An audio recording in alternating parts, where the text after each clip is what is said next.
Communities across the OR Tambo region in the Eastern Cape are picking up the pieces after days of relentless storms left a trail of destruction. 2 people were injured, several homes damaged and some roads washed away. Dozens of families have been forced into temporary shelters. Newzroom Afrika's Liyema Vumisa is in Mthatha and joins us now live for more. Liyema, last year in June, we saw similar scenes where the region was hit by floods, and the South African Human Rights Commission then had urged authorities to proactively address this emerging reality of climate change and find ways to mitigate its effects. But here we are 8 months later, and some of those residents are saying that they're not even receiving the basic necessities of relief when it comes to blankets and food. That's right, Katlego, you've absolutely hit the nail there with that one, because yet again we find ourselves in the very same situation, and the disaster, for a lack of a better term of phrasing it, even though it hasn't been, even though it hasn't been necessarily declared as such, and you cannot compare that to the 2025 June floods, but certainly at least the question of accountability as far as the authorities are concerned still remains a very prevalent issue, especially the quick response time to attending to these issues that pertain to the disasters and the floods that occur in and around the rural communities here in the Eastern Cape. A question that also has, sort of permeated and made its way to this very same situation we find ourselves with the recent storms here that have battered the OR Tambo region for the past couple of days, even with the residents that we are here with at this particular location in this community hall, stating that they were in fact waiting for a local councillor here to attend to them, but 2 hours later the councillor has not made her way here. Joining us right now, perhaps to even elaborate on how we got to that, is one of the elderly residents who is going to speak on that. Nkosi tata ngexesha lakho, perhaps maske siqale apha usichazele into kokuba wena uchaphazeleke njani kulo monakalo wezizikhukhula zakutshanje. Ilenzekileyo pha endlwini ntathu simkelwe luphahla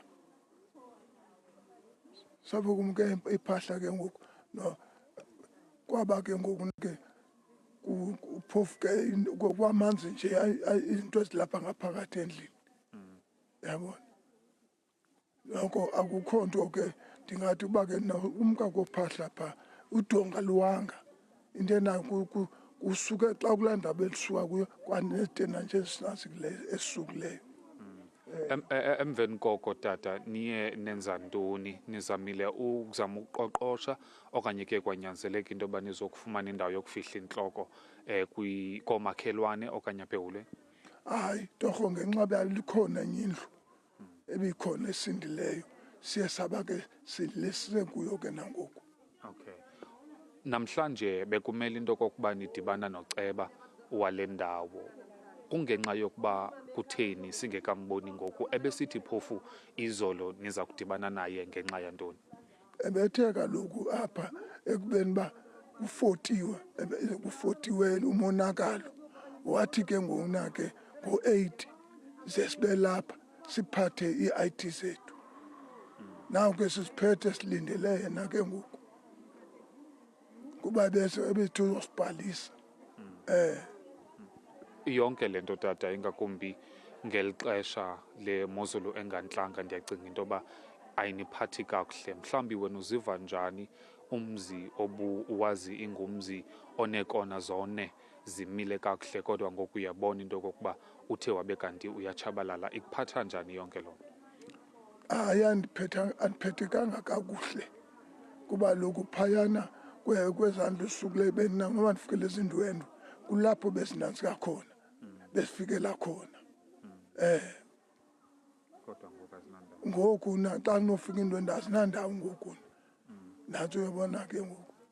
Okay, all right. Nkosi kakhulu tata. Well, Katlego, that is the elderly rather man here, or father here in this community hall, who also is just stating that the local councillor had in fact, called upon them to come with their IDs and take pictures of the destruction that was caused by those heavy rainfall and storms from the past 2 days, so that today they can officially be registered then on some sort of database, which to this current day and moment, even they too, as these particular residents, don't know what that register pertains to, because as far as the situation is concerned on the ground, being that in this particular community hall there are no food items, there are not food parcels, there's not even electricity or blankets or mattresses. Some of the mattresses, in fact, Katlego,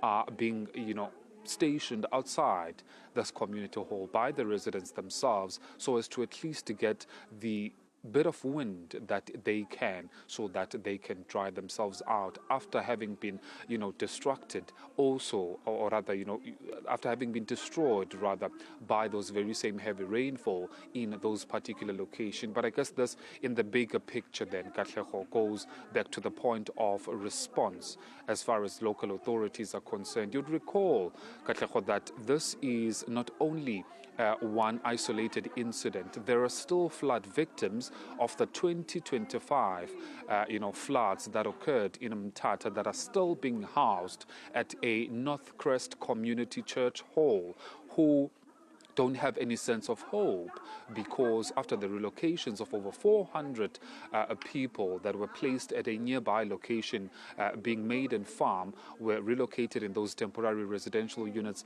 the over 50 that were left at that particular community hall, they seemingly are just going about their day without any sense of hope from the municipality as far as their relocation is concerned. Of course, the municipality is stating that there are policies in place and that in fact those people, simply because they were renting at their previous places, which are now gutted by those June 2025 floods, they seemingly cannot be able then to provide accommodation for them, and that in fact they will write to the Provincial Department of Human Settlements for housing. I mean, in a situation where even the president himself touched down here in Mthatha, but 8 months later there seems to be no direction for at least those people. We do not know, however, then, Katlego, that in some rural areas have these responses and the disaster management teams been able to infiltrate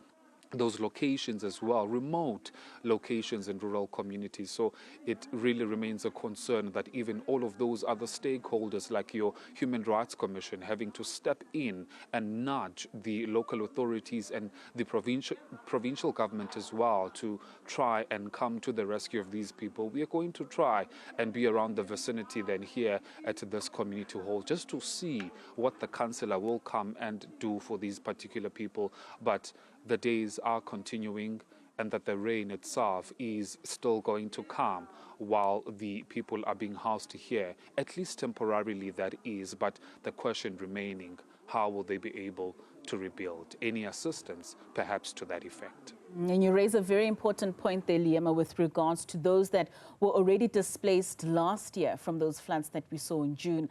These numbers are only simply going to add to the very numbers of those people that are still in community halls to this very day. That's Liyema Vumisa bringing us the latest with regards to the mop-up and the relief that is needed by the people of Mthatha in the Eastern Cape. We'll have